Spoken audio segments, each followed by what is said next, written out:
everyone, this is Janvi and welcome to Study Seed। आज हम class 10th geography chapter 1 का topic 8 पढ़ेंगे, that is land degradation and conservation measures.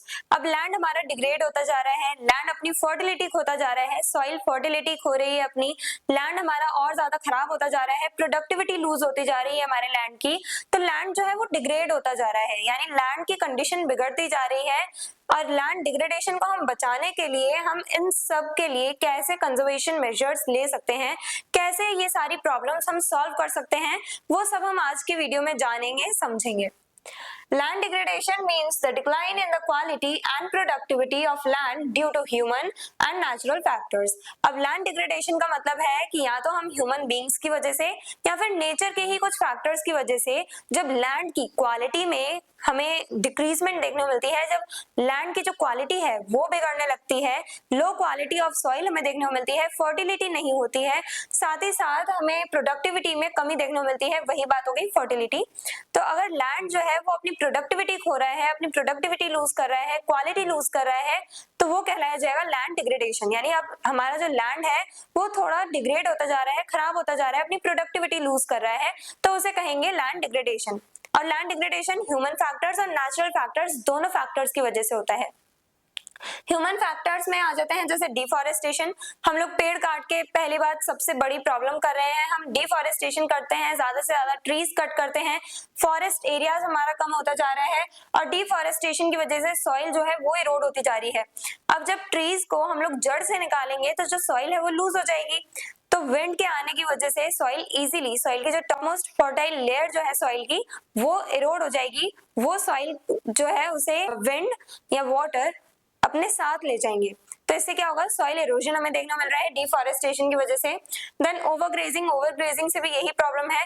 अब हमारे जो लाइफ स्टॉक्स हैं वो जब भी ग्रेजिंग करते हैं, यानी जब वो घास जो है वो खाते हैं, तो उसे भी वो एकदम खींचते हैं जड़ से, तो इसकी वजह से भी सॉइल जो है वो लूज होने लगती है। और ओवर ग्रेजिंग करवा रहे हैं, पहली बात ज्यादा ही हम ग्रेजिंग करवा रहे हैं, तो ज्यादा बड़ा जो लैंड है उसपे से हम लोगों के जो ग्रासेस हैं, छोटी छोटी हर्ब्स एंड श्रब्स जो अपने आप उग रही थी, उनको जब हम फोर्सफुली खींच रहे हैं, जो लाइफ स्टॉक्स हैं जब फोर्सफुली उन्हें खींचते हैं उन छोटे छोटे हर्ब्स एंड श्रब्स को, तो भी जो सॉइल है वो लूज हो जाती है, जिसकी वजह से अगेन हमें सॉइल इरोजन देखने को मिलता है। देन माइनिंग, अब हम माइनिंग करते हैं, माइनिंग एंड क्वेरिंग, यानी कि हम लोग माइंस बनाते हैं, अर्थ के अंदर से हम लोग जो रिसोर्सेज हैं, जो ओर्स हैं, वो लेकर के आते हैं, हम लोग वो एक्सट्रैक्ट करते हैं हम अर्थ के सरफेस से, माइंस बनाई जाती हैं, यानी जो माइनिंग साइट्स होती हैं, माइंस जो होती हैं, उसमें क्या किया जाता है, बड़ा सा गड्ढा बनाया जाता है अर्थ में, और उसके बाद सारे रिसोर्सेज वगैरह निकालने के बाद उस पूरे होल को वैसे ही छोड़ दिया जाता है, तो इसकी वजह से भी हमारी लैंड डिग्रेड हो रही है, लैंड खराब हो रही है यहाँ भी। तो माइनिंग की वजह से भी हम ह्यूमंस ही माइनिंग करके जो लैंड है उसे डिग्रेड कर रहे हैं।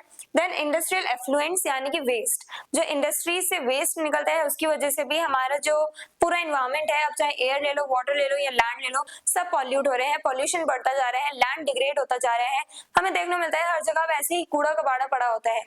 जो इंडस्ट्रीज होती हैं उनका जो वेस्ट मटेरियल प्रोड्यूस होता है वो ऐसे ही लैंड में ओपनली छोड़ देते हैं, जिसकी वजह से लैंड डिग्रेड हो रही है।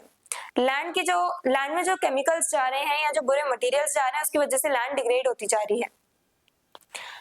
अर्बनाइजेशन एंड कंस्ट्रक्शन, अब जैसे जैसे हम अर्बनाइज होते जा रहे हैं, इंडस्ट्री सेटअप हो रही हैं, हम और ज्यादा मॉडर्न होते जा रहे हैं, तो अब हम लोग ज्यादा से ज्यादा इंफ्रास्ट्रक्चर कंस्ट्रक्ट करवा रहे हैं, ज्यादा से ज्यादा बिल्डिंग्स बनवा रहे हैं, घर बनवा रहे हैं, तो इसकी वजह से हम जो एग्रीकल्चरल लैंड है या कल्टीवेबल लैंड जो है उसका भी यूज कर रहे हैं अपने इंफ्रास्ट्रक्चर को बनवाने के लिए।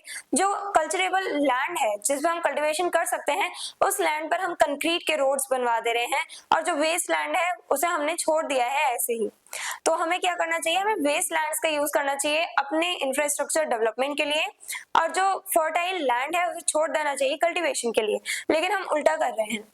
देन नेचुरल फैक्टर्स में विंड एंड वाटर इरोजन, अब जो विंड है वो अपने साथ सॉइल की जो टॉप मोस्ट फर्टाइल लेयर जो होती है उसे ले जाती है विंड अपने साथ। कभी कभार होता है वाटर जो है वो बहुत फ्लो के साथ आ रहा है, बाढ़ जैसे आती है, जो फ्लड आती है उसकी वजह से भी काफी बार होता है कि इतने तेज प्रेशर की वजह से जो सॉइल की टॉप मोस्ट फर्टाइल लेयर जो होती है वो साथ में चली जाती है इस विंड और वाटर के थ्रू, तो सॉइल इरोजन देखने को मिलता है हमें विंड और वाटर के थ्रू, तो विंड एंड वाटर इरोजन कहा जाएगा इसे। देन लैंडस्लाइड्स एंड फ्लड्स, अगर जो हिली स्लोप्स हैं, जो स्लोप्स हैं वहां से अगर हम लोग पेड़ों को काट रहे हैं तो वहां की अगर सॉइल लूज हो गई, स्लोप्स की जो सॉइल है अगर वो लूज हो गई और बाय चांस अगर हेवी रेनफॉल होती है तो जब पानी यानी जो वाटर है जब वो एकदम बहुत तेजी से फ्लो करेगा नीचे की तरफ तो अपने साथ जो सॉइल है उसे लेता हुआ आ जाएगा। तो अगेन हमें लैंडस्लाइड देखने मिल रही है, सॉइल तो लूज हो गई है तो बारिश होने की वजह से वो पानी के साथ नीचे आ जाएगी बहुत तेजी से, तो लैंडस्लाइड होने के चांसेस बढ़ जाते हैं। फ्लड्स के आने की वजह से सॉइल इरोड होने लगती है, तो हमारा लैंड डिग्रेड कर रहा है मल्टीपल फैक्टर्स की वजह से, ह्यूमन फैक्टर्स की वजह से भी और नेचुरल फैक्टर्स की वजह से भी। Measures to conserve and manage land, अब हम कैसे मेजर्स ले सकते हैं, कौन से स्टेप्स ले सकते हैं, कैसे लैंड डिग्रेडेशन को हम रोक सकते हैं, कैसे हम इनके सॉल्यूशंस निकाल सकते हैं। पहली बात, जो डिफॉरेस्टेशन हो रहा है अब एफॉरेस्टेशन में बदलो, अब आप ट्रीज प्लांट करो, साथ ही साथ ओवर ग्रेजिंग जो करवा रहे हो आप उस पर आप कंट्रोल करो, एक लिमिटेड अमाउंट में ग्रेजिंग करवाओ। माइनिंग जो है उन एक्टिविटीज पे थोड़ा कंट्रोल करो, माइनिंग एक्टिविटीज पे, और अगर आप जो होल्स बना रहे हो अर्थ सरफेस में उसे आप कवर करने की भी कोशिश करो। देन इंडस्ट्रियल एफ्लुएंट्स यानी इंडस्ट्रियल वेस्ट को कैसे हम लोग खत्म कर सकते हैं, उसके लिए हमें नई टेक्नोलॉजी लाने की जरूरत है, हमें नए तरीके ढूंढने हैं, नए मेथड्स ढूंढने हैं, न्यू मेथड्स ढूंढने हैं जिससे कि इन इंडस्ट्रियल एफ्लुएंट से, इंडस्ट्रियल वेस्ट से हम अपने एनवायरनमेंट को बचा सके, हम इन्हें डिस्ट्रॉय कर सके प्रॉपर्ली इन वेस्ट को। देन अर्बनाइजेशन और कंस्ट्रक्शन, हम जब अपने इंफ्रास्ट्रक्चर डेवलप करवा रहे हैं, इंफ्रास्ट्रक्चर बिल्डिंग्स रोड्स ये सब बनवा रहे हैं तो वो हम वेस्ट लैंड बैरन लैंड्स जो है वहां पे बनवाएं, ना कि कल्चरेबल लैंड्स पर, फर्टाइल लैंड्स पर ना बनवाएं। तो ये कुछ मेजर्स हो गए सबसे पहले। और फिर सॉइल कंजर्वेशन मेथड्स आते हैं, यानी हम सॉइल को कैसे बचा सकते हैं। अगर हमने एक तरह से लैंड जो है, लैंड पे हमें क्या देखने को मिलता है, सॉइल, तो अगर हम सॉइल को कंजर्व करेंगे तो ओवरऑल हम कह सकते हैं कि लैंड डिग्रेडेशन के लिए हमने मेजर्स लिए, स्टेप्स लिए हैं, हम लैंड को प्रोटेक्ट कर रहे हैं। तो सॉइल को हम कैसे कंजर्व कर सकते हैं, कैसे बचा सकते हैं। पहला आता है contour ploughing, ploughing along the contour lines and slopes to reduce water runoff। अब कॉन्टोर प्लोइंग का क्या मतलब है, जैसे हम लोग देखते हैं जो हाई पीक वाले माउंटेन्स होते हैं उन पे तो हम लोग एग्रीकल्चर कर नहीं सकते, क्योंकि अगर बारिश होती है तो पीक पे से एकदम से पानी बहुत तेजी से फ्लो करेगा नीचे की तरफ, जिसकी वजह से हमारी क्रॉप्स जो है वो डैमेज हो सकती हैं। लेकिन जेंटल स्लोप्स जो होते हैं वहां पे हम लोग फार्मिंग कर सकते हैं। जेंटल स्लोप्स पे उतनी तेजी से, उतने ज्यादा प्रेशर के साथ पानी नहीं आएगा, फ्लो नहीं करेगा वाटर इतनी प्रेशर के साथ, तो हम कॉन्टोर फ्लोइंग इसे ही कहते हैं। जब हम जेंटल स्लोप्स पे फार्मिंग करते हैं तो उसकी वजह से हम वाटर रन ऑफ से बच जाते हैं। जेंटल स्लोप्स पे करेंगे तो वाटर का फ्लो उतना तेज नहीं रहेगा, हम वहां पे इजीली फार्मिंग कर सकते हैं और हमारी क्रॉप्स भी डैमेज नहीं होंगी। देन आती है terrace farming. Terrace farming making step like terraces on hills. अब टेरेस फार्मिंग का मतलब है ये भी हम हिल्स पे ही कर रहे हैं। जो हिल्स होती हैं, इस टाइप से जो हिल्स हैं उसके स्लोप्स को हम इस टाइप से स्टेप लाइक बना देते हैं, यानी कि जो सीढ़ियां होती हैं, स्टेयर्स होती हैं, उस टाइप का हम बना देते हैं और फिर यहाँ पे ये जो पूरा एरिया है उस पे हम लोग फार्मिंग करते हैं, यहाँ पे हम अपनी क्रॉप्स लगाते हैं। तो that is known as terrace farming. Then आती है स्ट्रिप क्रॉपिंग। अब स्ट्रिप क्रॉपिंग हम कैसे करते हैं, स्ट्रिप क्रॉपिंग नाम से पता चल रहा है, स्ट्रिप्स बना रखी हैं, इस टाइप से स्ट्रिप्स बना दी जाती हैं। जो एग्रीकल्चरल लैंड होता है उस पे हम स्टेप से स्ट्रिप्स बना देते हैं और एक जगह हम मेज कल्टीवेट कर रहे हैं, एक जगह हम बीन्स कल्टीवेट कर रहे हैं, इस टाइप से मेज, पल्सेस, बीन्स ये सब हम कल्टीवेट करते हैं। एक ही फार्म लैंड में हम डिफरेंट क्रॉप्स कल्टीवेट कर रहे हैं, डिफरेंट क्रॉप्स हमने सो कर रखी हैं। तो हम क्या कर रहे हैं, हम ये जो पूरा एक एग्रीकल्चरल लैंड है, एक ही हम फील्ड पे डिफरेंट क्रॉप्स कल्टीवेट कर रहे हैं। हमने स्ट्रिप्स ऐसे बना ली हैं, एक जगह पे फॉर एग्जांपल हम कॉर्न कल्टीवेट कर रहे हैं और इसी पे हम दूसरी साइड हे का कल्टीवेशन कर रहे हैं। देन हमने यहाँ पे ले लिया फॉर एग्जांपल ओट्स, तो यहाँ पे 3 टाइप की क्रॉप्स हम एक साथ ग्रो कर रहे हैं स्ट्रिप्स बना करके। हमने स्ट्रिप्स के थ्रू यानी कुछ गैप दे दिया यहाँ पे, उसके थ्रू हम लोगों ने अलग अलग स्ट्रिप्स में यानी यहाँ पे स्पेस दे दी जाती है, थोड़ा लैंड एरिया छोड़ दिया जाता है हर एक क्रॉप के बीच में, जिससे हम एक तरह से डिफरेंशिएट कर सकें कि यहाँ पे इस एरिया में, इतने एरिया में कॉर्न है, इतने एरिया में है और इतने एरिया में ओट्स। तो डिफरेंट टाइप्स ऑफ हम क्रॉप्स कल्टीवेट कर सकते हैं एक ही फील्ड में और उसको कहा जाता है स्ट्रिप फार्मिंग या स्ट्रिप क्रॉपिंग।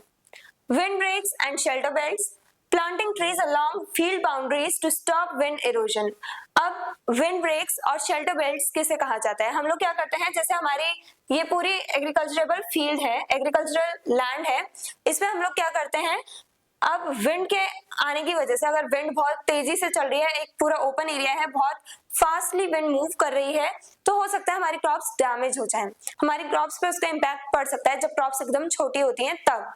तो हम लोग क्या करते हैं, हम यहाँ बाउंड्रीज पे जो ट्रीज हैं, बड़े बड़े जो ट्रीज हैं वो ग्रो कर देते हैं, जिससे कि अगर यहाँ से फॉर एग्जाम्पल विंड आ भी रही है तेजी से, तो इन ट्रीज की वजह से वो विंड रुक जाएगी, उतने ज्यादा प्रेशर के साथ वो विंड पास नहीं कर पाएगी इन ट्रीज के थ्रू।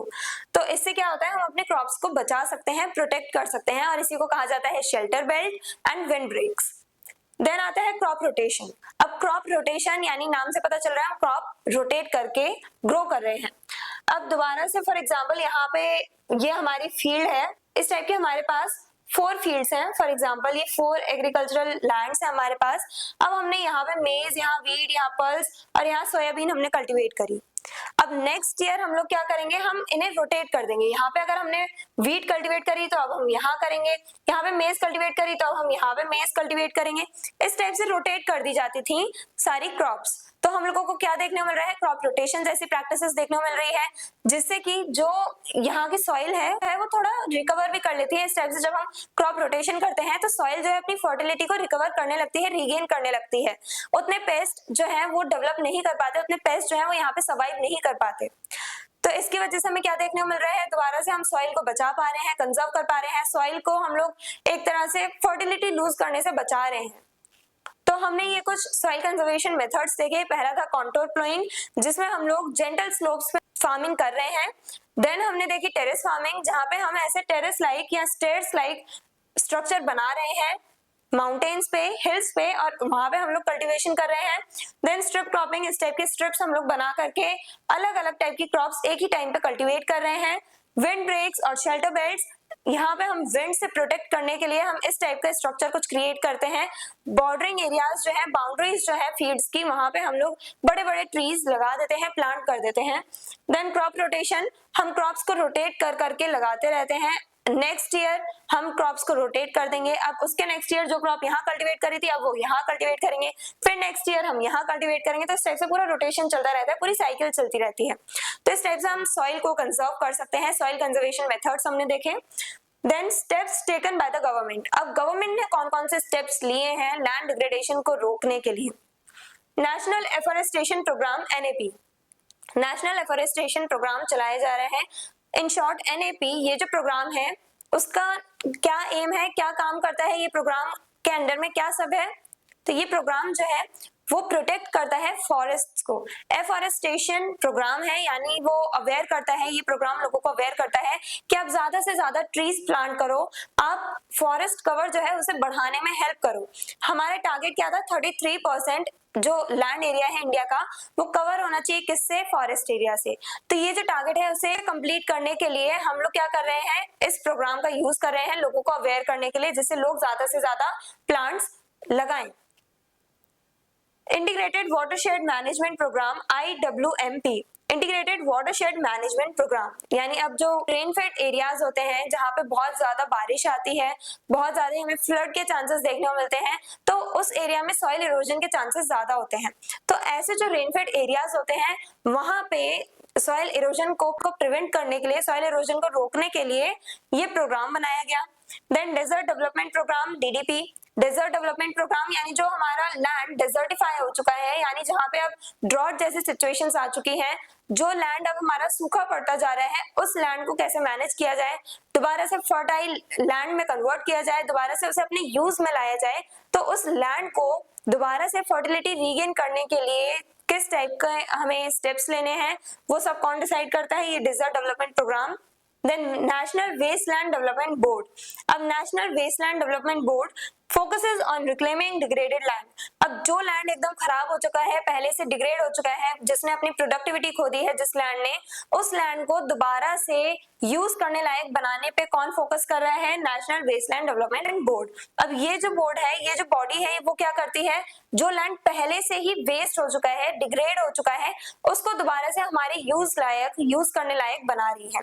तो यूजेबल लैंड में कन्वर्ट कर रही है वेस्ट लैंड को ये बोर्ड।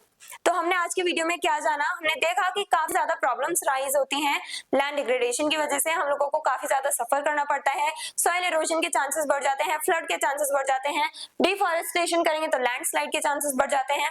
और ये जो लैंड डिग्रेडेशन है वो ह्यूमन और नेचुरल दोनों फैक्टर्स की वजह से होता है, जो हमने डिस्कस किए। फिर कौन कौन सा मेजर्स ले सकते हैं इस लैंड को बचाने के लिए, लैंड डिग्रेडेशन को प्रिवेंट करने के लिए, रोकने के लिए हम कैसे मेजर्स ले सकते हैं। तो उसमें हमने सॉइल कंजर्वेशन मेथड्स देखे, जैसे contour ploughing, terrace farming, strip cropping, wind breaks and shelter belts और क्रॉप रोटेशन। स्टेप्स अब कौन कौन से लिए गवर्नमेंट ने, वो हमने कुछ डिस्कस किए, कुछ प्रोग्राम्स डिस्कस किए हमने कि गवर्नमेंट किस टाइप से अपना रोल प्ले कर रही है लैंड डिग्रेडेशन जैसी प्रॉब्लम को सॉल्व करने के लिए। I hope everything is clear. और अगर आपको इस चैप्टर के डिटेल नोट्स चाहिए तो हमारी वेबसाइट studyseed.net पर विजिट करें, लिंक डिस्क्रिप्शन बॉक्स में दिया गया है। मिलते हैं नेक्स्ट वीडियो में नेक्स्ट टॉपिक के साथ। Stay curious, stay consistent. Thank you very much.